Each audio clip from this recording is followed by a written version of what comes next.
Welcome to the podcast, where we teach you how to create marketing that pops. Get ready for refreshing conversations with industry experts, trendsetters, and creative minds that'll leave you bubbling with inspiration. Get ready to turn up the volume on your business. Let's get popping.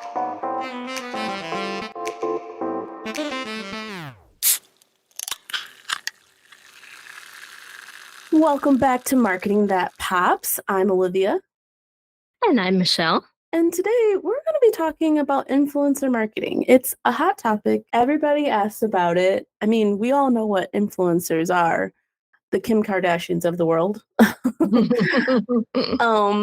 But it's a hot topic, and a lot of brands have really been getting into influencer marketing. So I thought that today we could kind of dive into it and kind of give like the steps that you could take if you yourself are wanting to work with an influencer. So let's just jump in. All right, let's do it. Okay, so Michelle, of course, we got to start with our myth. Mm-hmm. I think you'll be able to answer this question quite easily. Good. Working with a well-known influencer for marketing will make you millions of dollars. A lot of people think that. What are your thoughts on that? Well, I think there's no guarantee. Mm-hmm. I think it's obviously gonna help get your brand out there, but I don't think it's going to get you $1 million for sure. Yes. It'd be nice because I'd be doing it, but right? Yeah.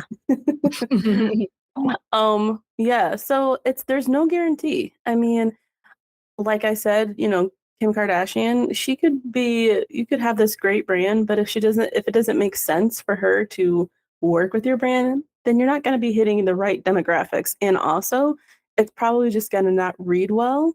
And people will be like, why is, this person talking about this? It just doesn't make any sense. And they lose their credibility. So even though we have top influencers, you need to make sure that you're working with an influencer that makes sense for your brand.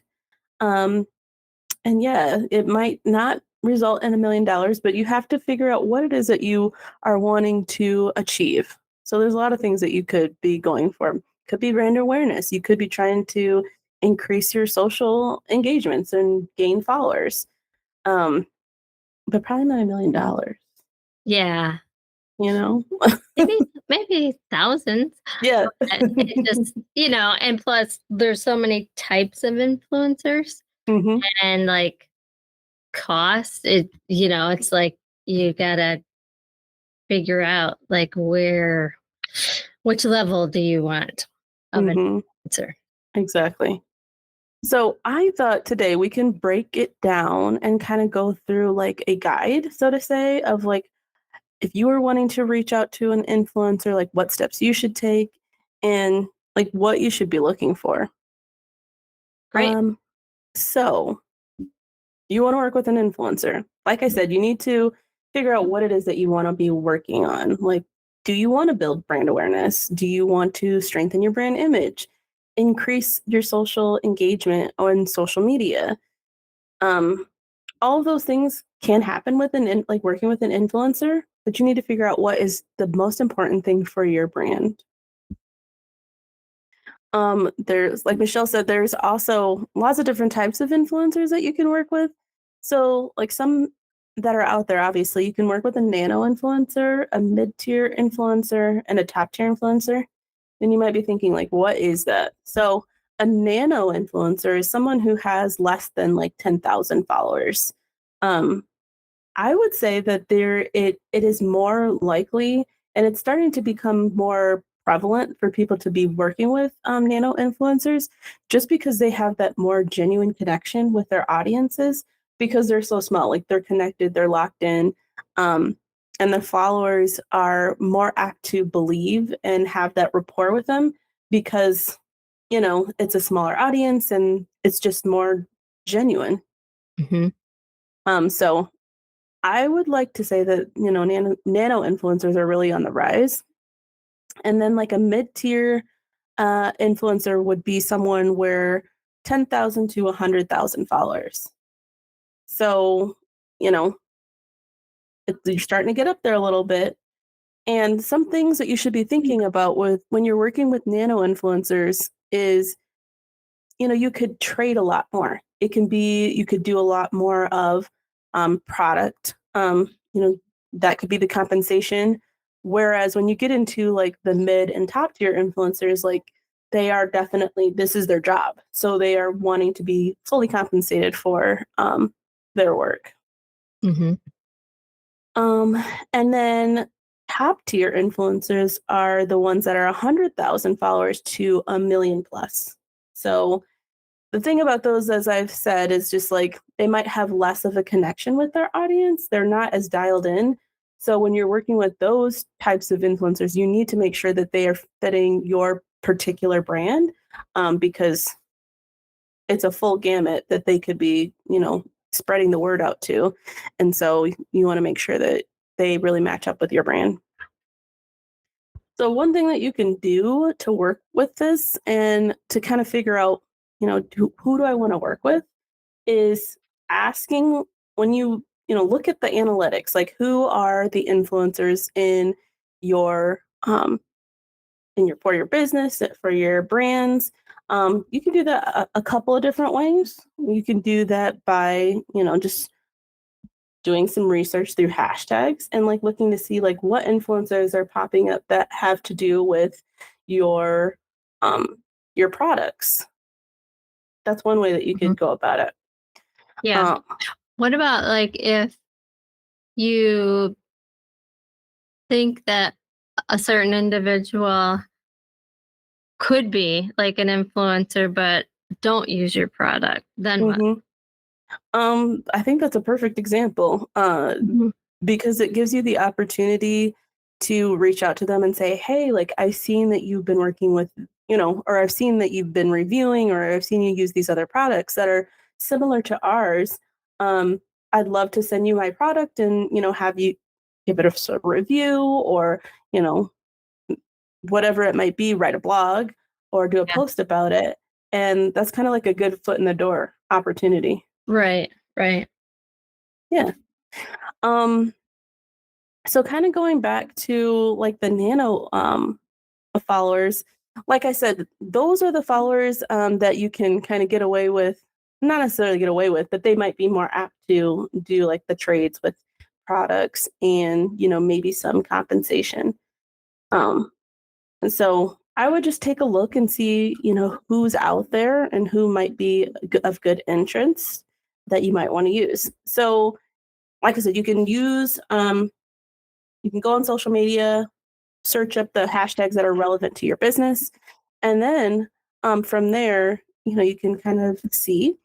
Or there's also different apps that you can use. There's one, I have a few. There's one that's called Dovetail.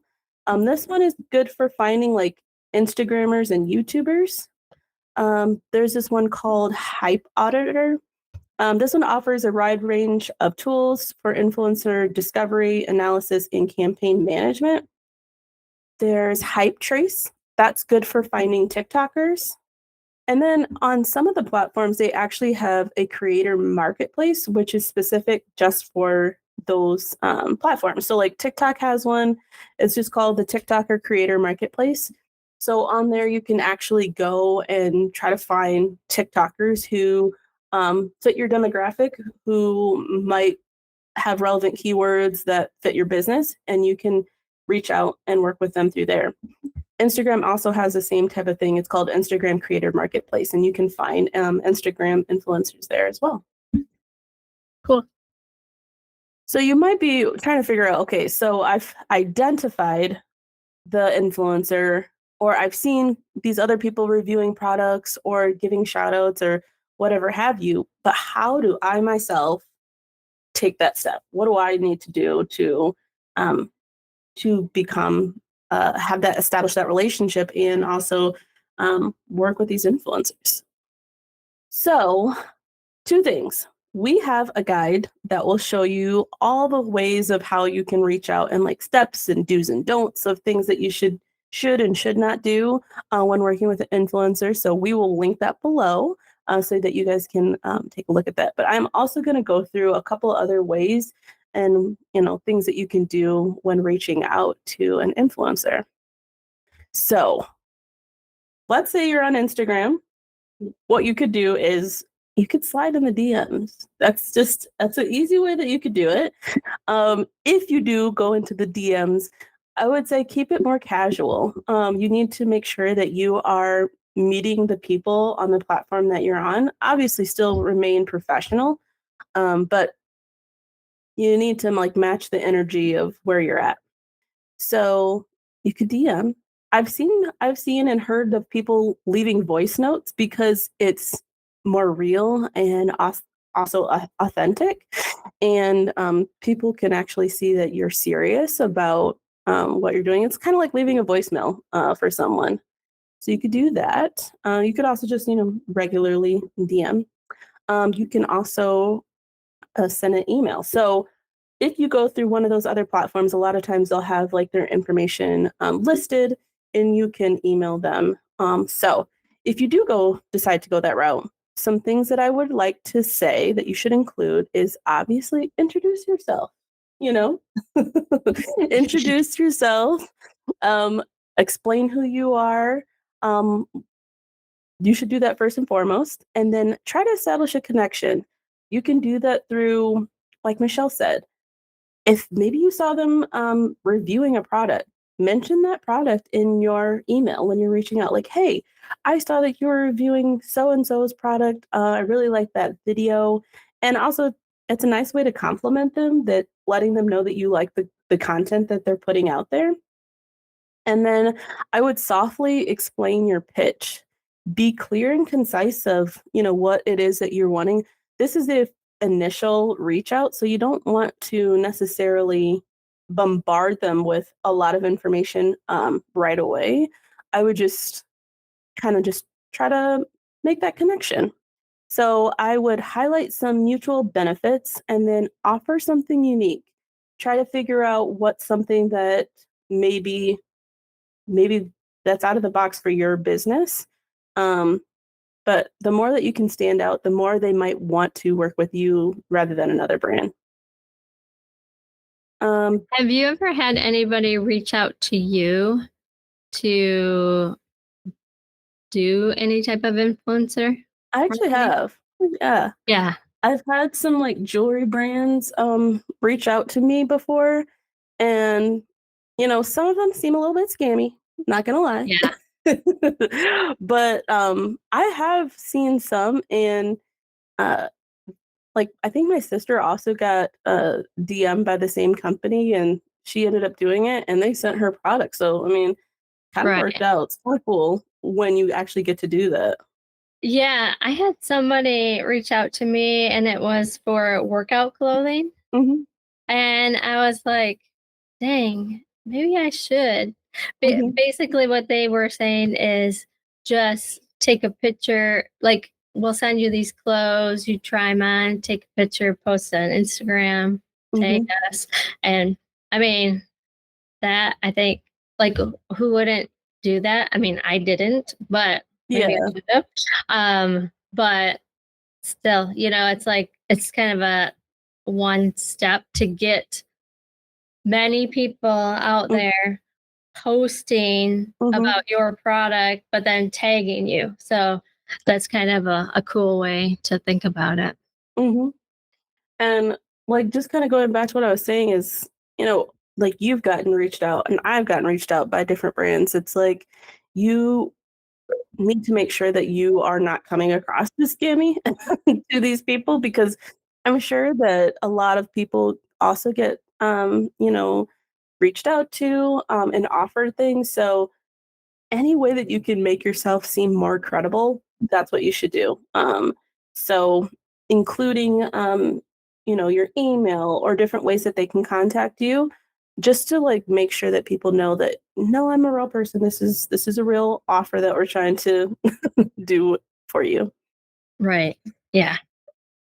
And also, like I said, just trying to make it more about them. The more that you can customize your whatever you're saying to them, the cold email, the better, because that does give you, it comes across less scammy and also makes it more about them. It's the same thing for marketing. When we're Yeah. sending out cold leads, it's the same thing.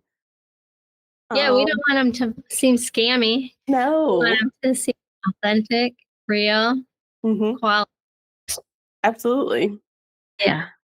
Um, okay, so like I said, try to make it more about them than you, and make sure that you're including your handles and um like your information just so that they can reach out to you, they can look at your stuff and see if they want to work with you.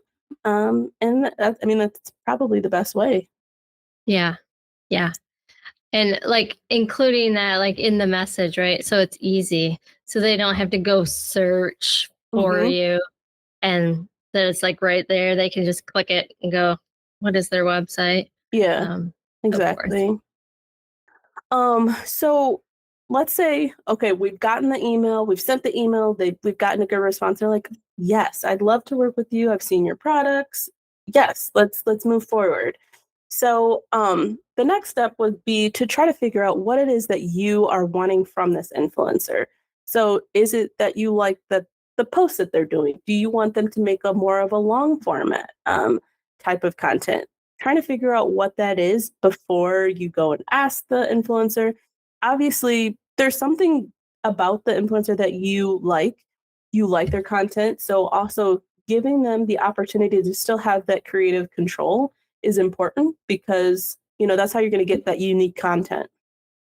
Hmm. Uh, so some things that you could be thinking about is obviously your call to action of what you want your influencer to have. Is it that you want them to like the post? Is it that you want to gain followers? Is it that you want them to use a specific code? Now, we'll get into that in a second about tracking and why that's important, especially when you're working with influencers.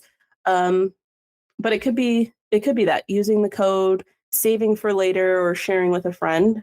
All of those things can help with moving forward with your follower count, um, and also just improving your social engagement. Hmm. One thing, there's all these reality TV shows and people you never heard of before, Hmm. right? Hmm. But they get on the show Hmm. and then now people are They're an looking them up. influencer. Yep. They start following them. And then you notice they start wearing this brand Hmm. or like using these headphones or, different things like that. So it's like they are now taking advantage of Hmm. that. I mean, not in a bad way, but they Yeah. are helping these other businesses promote stuff, but they're getting something out of it, whether it's free headphones or Mm-hmm. clothes or whatever. And they're probably getting paid as well. But Oh, oh yeah. yeah, for sure. Absolutely. It seems like every time there's like a new reality show, just like you said, it's like, here's a new cycle of influencers that we have. Yes, and they're definitely taking advantage of it too. Hmm.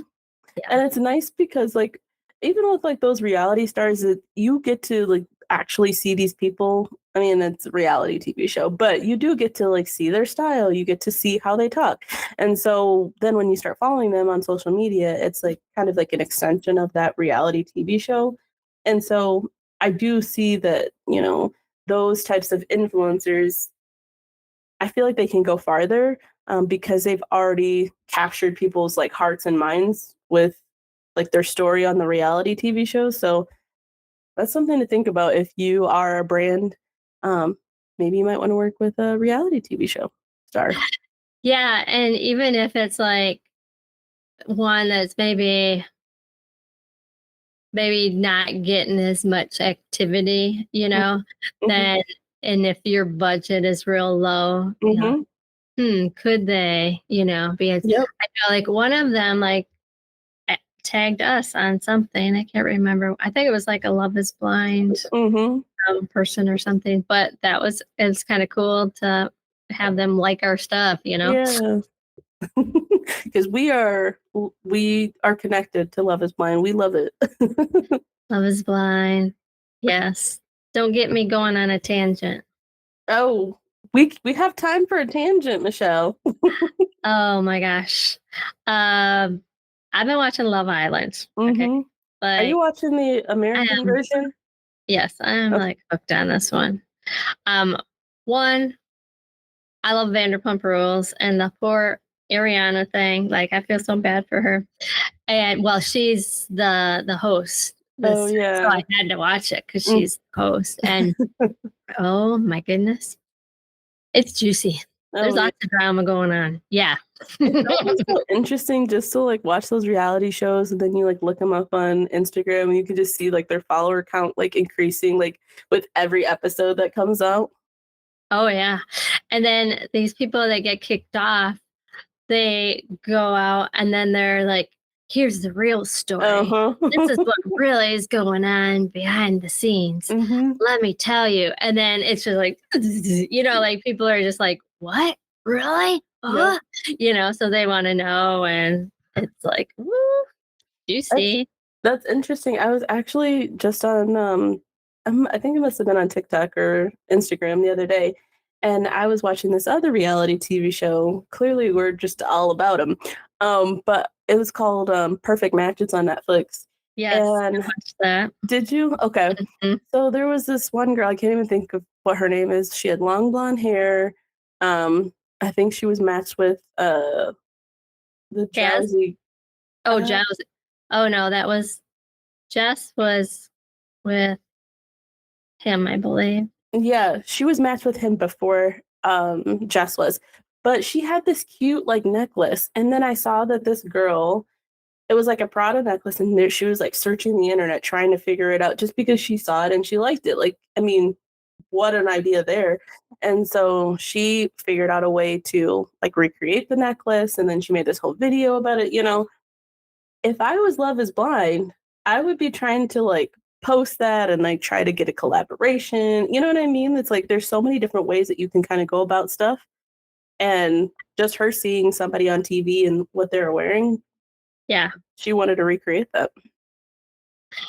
Right. Or like you think about clothing, right? Like The Bachelor or, Mm-hmm. Perfect Match or Love is Blind, whatever it may be. Love Island. Mm-hmm. Like they are wearing these cute bathing suits or cute dresses. You're like, where the heck do they find Right. this? Because I can't ever find this.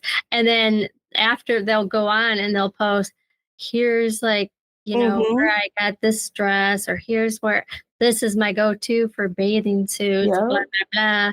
And it's like, then all those people that are following them are like, Yeah. I want to be one like them. I'm gonna like buy one of their bathing suits or I mean, if I was a brand and I saw one of those people wearing like one of my products on the TV show, I would be reaching out to them like, "Hey, I saw that you watched my or that you wore my outfit on the show. Like, we'd love to send you some more products. Could you like that's a good way to you can build that relationship. And also you already know that they like the product, they're wearing it. Of course they want more, right? yeah, right. Oh, so if I was those brands, and I'm sure that that's what they do, but that's what I would be doing. Yeah. Yeah. I can't remember what that girl's name is, but she was on The Bachelor Mm. and she was like one of the finalists on the last season. And she had the thing with like she was deaf or something. She's Oh, blind. okay. Uh-huh. Can't remember what her name was.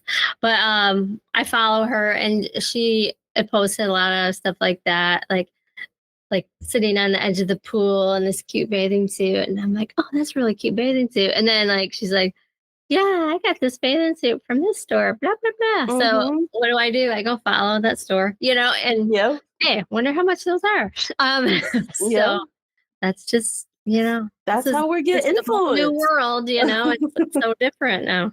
Yeah. Um, so yes, that's a great segue. Um, so after you've established that relationship, you've figured out your call to actions or whatever it is that you want your influencer to do.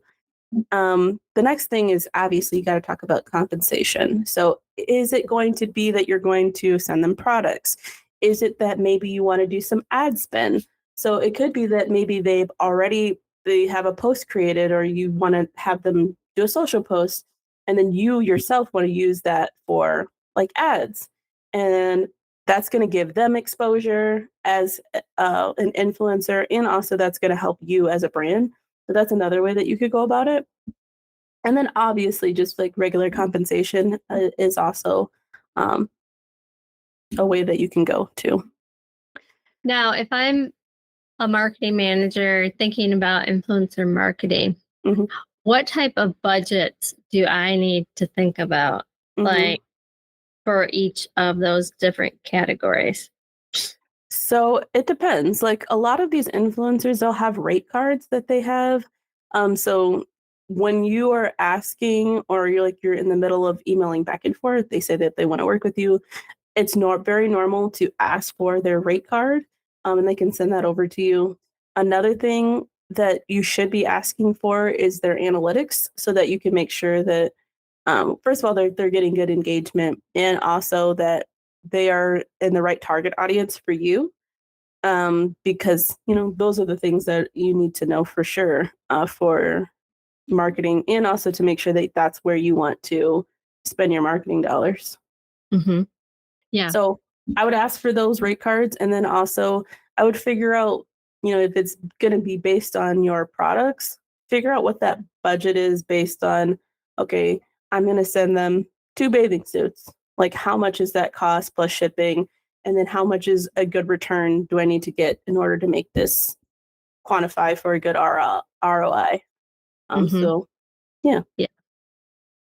And I've seen like places that you pay like a retainer and Mm-hmm. they find you different influencers. Mm, That seems like really expensive to me because one, you're paying for the retainer, but then yeah. you're also having to pay in addition any Mm-hmm. ad spend for the influencer Mm-hmm. and really asking the questions, exactly how many posts do I get? Like Mm-hmm. if you're creating a video, do I have rights to that whole video? Yep. And I cut up the video Mm-hmm. so that you can repurpose that content. So say somebody Exactly. is doing a full video and let me take apart this product and show you all the inner workings. Mm-hmm. That would be a great example of repurposing because every little piece, you could split up and Yeah. splice that video for multiple like social media posts. So just thinking about all of that, like, are you going to allow me to do that? Mm-hmm. Because if you go in just automatically assuming that, and then you start doing it and they come back and you're like, hey, wait a minute. No, no. Right. You're Yep. going to have to pay extra for that. So Mm-hmm. just make sure you're asking like all those types of questions. Mm-hmm. One thing I didn't write down here for this podcast, but it is in the guide, is to make sure that you let you have a conversation with the influencer of, how long can you use the content for? Like, how long is that going to live on their feed, or like how, because a lot of influencers will go through and periodically delete or archive posts. So figuring out what that good terms are for that is important, because you want to if you're paying for it, you want it to be on there. So make sure that you definitely include that in whatever it is that you're asking for. Hmm. Yeah. And I think thinking of influencers, it's not just about, say, social media. Like hmm you may want them to attend an event yeah. or think about a trade show and where they're signing autographs or Yep. things like that, or speaking at a presentation. Like I know we go to HubSpot, inbound a lot, and they have famous speakers there, and you're not paying just 5,000. They're paying like probably Right. 50 to 100,000 hmm just to have Jennifer Garner up on the stage or right. whoever Yep. it may be. So um, don't think that it's just social. It could be anything. hmm Yeah, that professional aspect of it is another way that you can figure out like the compensation. It could be um, like it could be a collab, like in the sense of maybe you have a product or a brand. I keep thinking about girly things because I'm a girl. But maybe it's like a makeup brand and you want to have a collaboration, and it could be that the compensation has to do with how many products are sold after the collaboration. So it's another way for them to kind of have their professional standpoint on things too. Yeah, kind of a commission. So Mm-hmm. say if for every product they get 5% of, the profit or whatever that may be. But yeah, Mm-hmm. And we've talked about this, but make sure that you have a paper trail when you're working with an influencer. And honestly, when you're working with anybody, whether that is a marketer working with a different business, having that paper trail is really good in any type of business, honestly, because you can go back and say, well, this is what we actually agreed upon.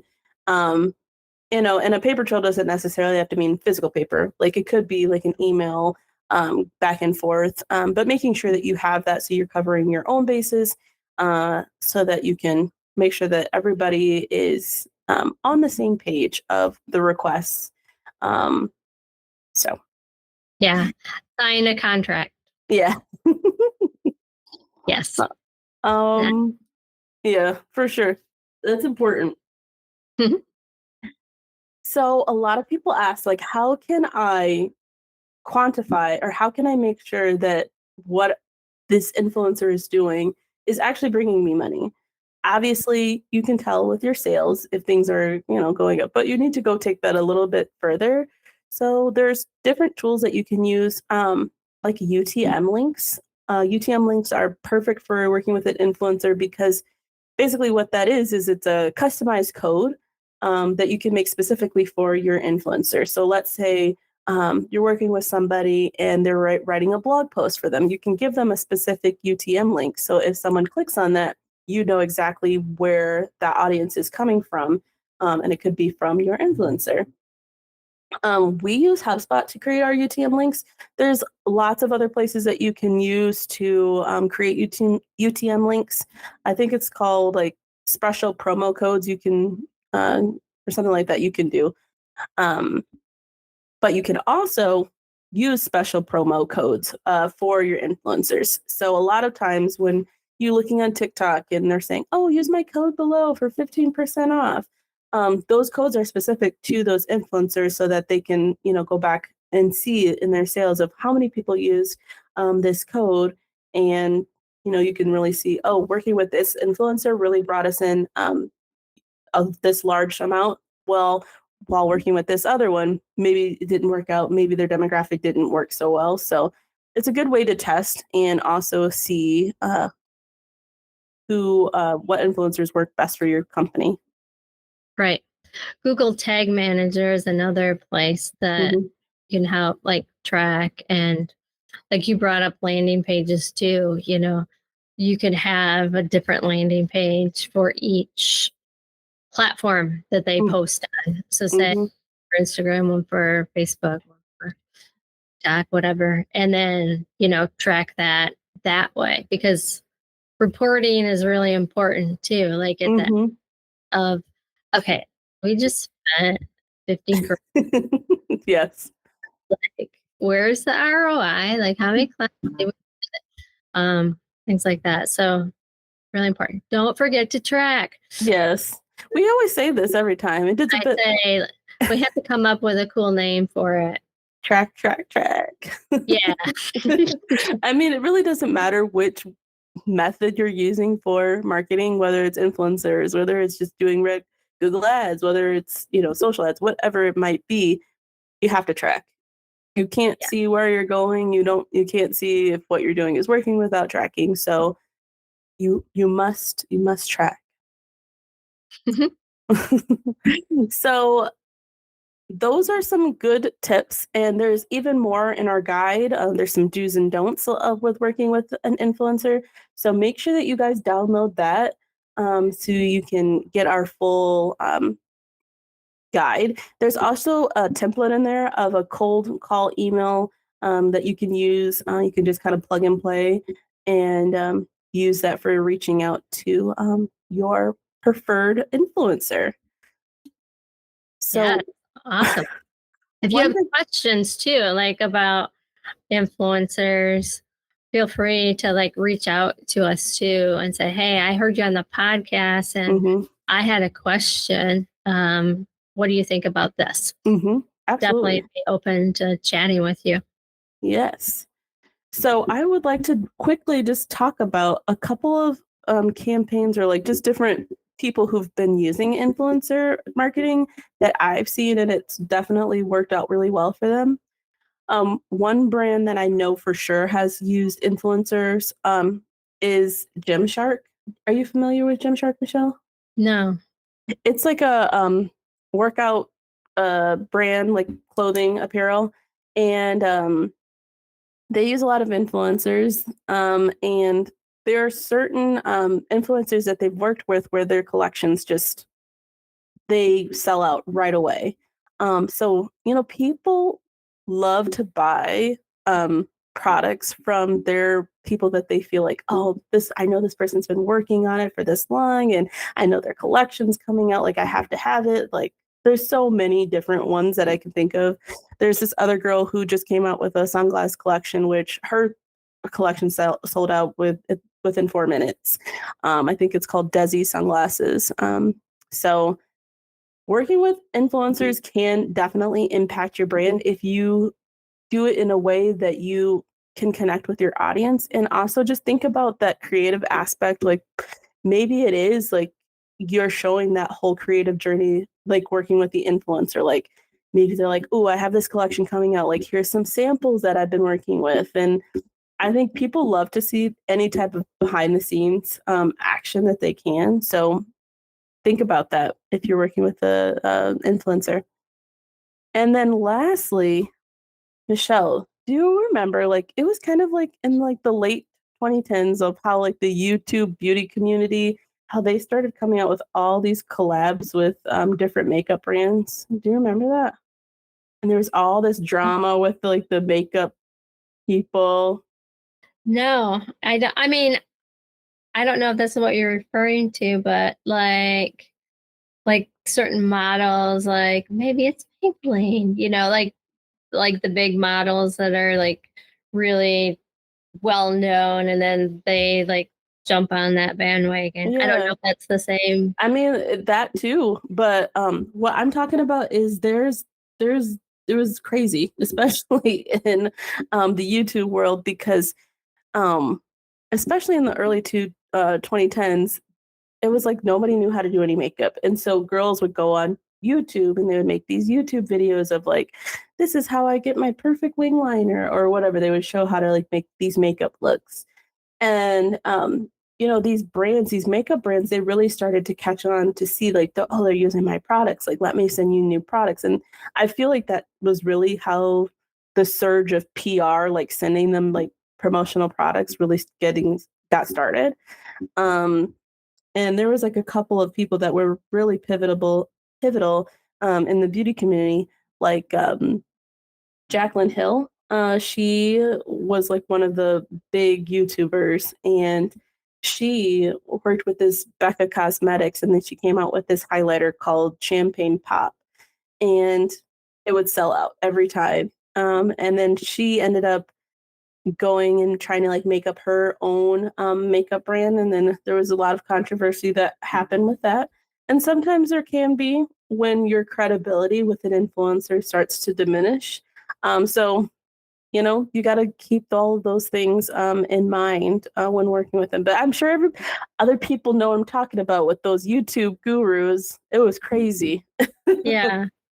Yeah. And I mean, the makeup, Oh yeah. like influencers, oh my God. Like, you gotta do your foundation this way. Mm-hmm. It's like, what? Like they all are like contradicting each other. Yes. So it's the end user is just confused. Like, I Mm-hmm. don't know. They said I'd look younger if I do it this way, but then this other lady said, no, you won't. You have to do it this way. It's like, Mm-hmm.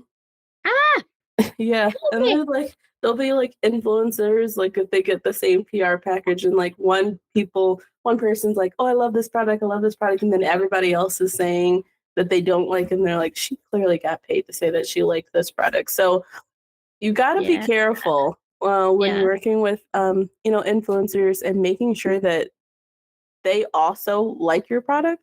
I think that's something that you should think about when reaching out to people is, if they don't like your product, like, I would just tell them, like, don't review it. Like, let's not, do this if you don't have a good experience, just because you don't want someone to lie. And you also don't want someone to be inauthentic about your brand, because you can tell when people aren't being true. So make sure to have those kind of conversations. It can be hard, but it's important. That reminds me of, they have, I watch a lot of like how to make this recipe or whatever. Mm-hmm. And there's this one like very popular cooking show, and it's this girl. She's super tiny. I think she's from Italy or something. And she'll make stuff, and it will be a new recipe. And then she'll get her husband to come on and try it. Like, say he doesn't like a certain vegetable. Like, oh, I tried this new thing. Does he feel like it, And then like she like makes it. And so it's like, you can't help but like, he can't help but be honest, like, yeah, that's not for me. Or, wow, that's really good. What is that? And so it's kind of fun to see that, because it's real. It's not like, I mean, I suppose they could be like fake, but why would you do that? So it's fun when you see like a bad reaction. Or what was that? There's something about putting Coke. What was that drink everybody was doing? With Tom Hanks. Oh, shoot. It's like, when they put the Coke with the champagne on accident. Something like that. And I'm just like, what? Yeah. There was something else that, I mean, this just kind of goes back to marketing in general, but people were doing this like thing with Coke. Actually, I think it was Dr. Pepper, and they were putting like their creamer in. And so like a whole collaboration came out that with Coffee Mate. And then like Dr. Pepper came out with like a single drink with it. So it's like marketing, man. I love it. There's so many things that can happen and come out of different things just by the world and society and like other people trying different things. And it's like, oh, now we got a new product. It's like, right. Yeah. It's like science experiments. Mix this with this, see what it tastes like. Oh my God, that tastes like regular Coke. We should do that taste testing with you, Michelle, and see if you can taste the difference. I would know. I know my Diet Pepsi. We're gonna have to do that. I could be an influencer for Diet Pepsi. You really could, honestly. I could. Like, they saw how much Diet Pepsi I drank. Michelle, that's what you need to start doing. Diet Pepsi. Pepsi, where are you? Okay, that's the thing. Michelle's gonna become a Pepsi influencer. She's gonna start posting about Pepsi. Because guys, Michelle loves Pepsi. She drinks it like it's water. A lot. I do. I don't drink water. I mean, I should drink water. I should. I mean, I kind of drink water, but not like Diet Pepsi. Yeah. And if I haven't had Diet Pepsi, it's like I drink it and I am like, it's like just feels so good in my throat. Oh man. Well, when you guys start to follow Michelle, she'll be posting some content about Diet Pepsi coming your way. What's the perfect way to drink a Diet Pepsi? See? 10 steps. I love it. There we go. Well, thank you guys for listening. Make sure that you download our influencer guide to get you started with working with an influencer, and we will catch you on the next episode. Bye. Talk to you later. Bye. Thanks for listening with us today. Stay tuned for the latest in web marketing and design from ThrivePOP. Want to be a pop star? Head over to thrivepop.com/podcast to join our mailing list for episode notifications, sneak peeks, listener feedback, and more.